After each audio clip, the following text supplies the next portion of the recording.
अस्सलाम वालेकुम अज़ीज़ तलबा और तालिबात। आज हम IGCSE उर्दू 0539 के पेपर के बारे में मुकम्मल मालूमात हासिल करेंगे। ये एक मुख्तसर सी मालूमात आपको आज दी जा रही है और फिर इसके बाद दोनों पर्चों के अलग अलग सवालात को तफसील से आने वाली वीडियोस में भी बयान किया जाएगा, जिसके ज़रिए आप बेहतरीन नंबर हासिल कर सकें। दुनिया भर के 160 ममालिक में कैम्ब्रिज को पढ़ाया जाता है और तकरीबन 10,000 के करीब स्कूल जो हैं वो इससे वाबस्ता हैं।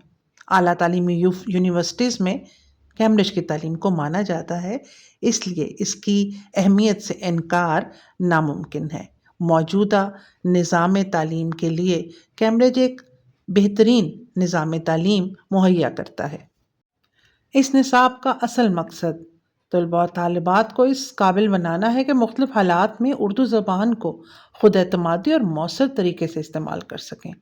रवायती रट्टा लगाने की बजाय खुद सोचें और फिर उसके बाद लिखें, जिसकी वजह से तालिब इल्म पुरएतमाद हो जाते हैं, दिलचस्पी लेते हैं, जिद्दत पसंदी उनके अंदर मौजूद होती है, गौर व फिक्र करके सवालों के जवाब देते हैं और फिर जिम्मेदार होते हैं।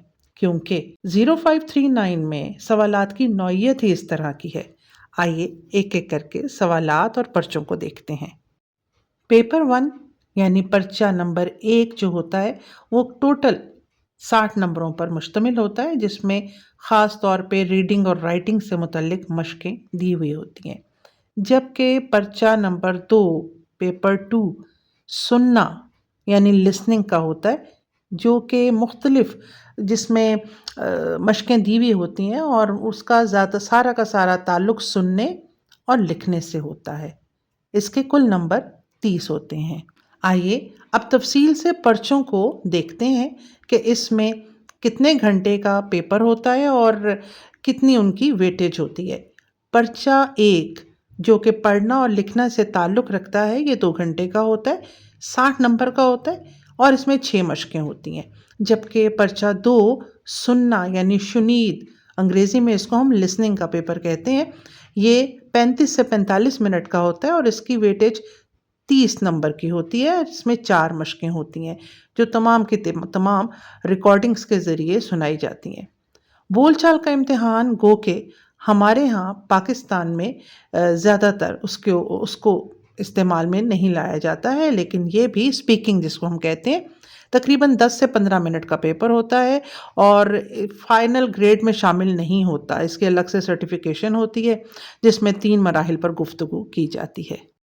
आइए सबसे पहले अब पर्चा नंबर 1 यानी कि पढ़ाई और लिखाई के इर्तकाई सफ़र को देखते हैं, जो कि 2 घंटे का एक सादा सा इम्तिहान होता है। कुछ सब इसमें सवालात तफ़हीम की सूरत में होते हैं और कुछ तहरीर मुसलसल की सूरत में। पहला सवाल मुख्तसर सवाल जवाब पर होता है और दूसरा मतन को समझ के सही बयान के साथ किसी एक A, B, C या D को मिलाना होता है। सवाल नंबर 3 और 4 का ताल्लुक एक ही इबारत से होता है, लेकिन इसके साथ 2 मुख्तलिफ सवालात के जवाबात लिखने होते हैं। पहला हिस्सा जो सवाल नंबर 3 से मुतल्लिक होता है वो नोट मेकिंग या नोट्स बनाना होता है और फिर सवाल नंबर 4 में उन्हीं नोट्स और उस इबारत की मदद से खुलासा लिखा जाता है, जिसे समरी राइटिंग या खुलासा लिखना कहते हैं। 5वां सवाल तहरीरी मश्क होती है, जो कि ईमेल लिखना या तस्वीरी ईमेल लिखना या कहानी लिखना से मुतल्लिक होती है, जिसमें इशारे मौजूद होते हैं जिसको देखते हुए तालिब इल्म लिखते हैं। 0539 के पर्चा 1 जो रीडिंग राइटिंग से मुतल्लिक है, इसका सबसे आखिरी सवाल सबसे ज़्यादा वेटेज का होता है और सबसे ज़्यादा अहम भी होता है। ये सवाल मज़मून नवीसी से मुतल्लिक होता है, जिसमें तफसील से मुदल्लिल अंदाज से तालिब इल्म को मज़मून लिखना होता है। ये है पर्चा नंबर 1 का एक मुख्तसर सा तारुफ। अगर आप तमाम सवालात को तफसील से समझना चाहते हैं तो फिर आने वाली वीडियोस को देखिए, जिसमें हर सवाल को तफसील से बयान किया जाएगा। किस तरह से अच्छे नंबर लिए जा सकते हैं, कौन कौन से मौज़ूआत जो हैं वो कैम्ब्रिज جو بچوں کو پیپر میں دیتا ہے ان سب کو شامل کیا جائے گا۔ 0539 سے متعلق مزید معلومات اور بہترین پرچے حل کرنے کے لیے خزانہ اردو کو سبسکرائب کیجیے۔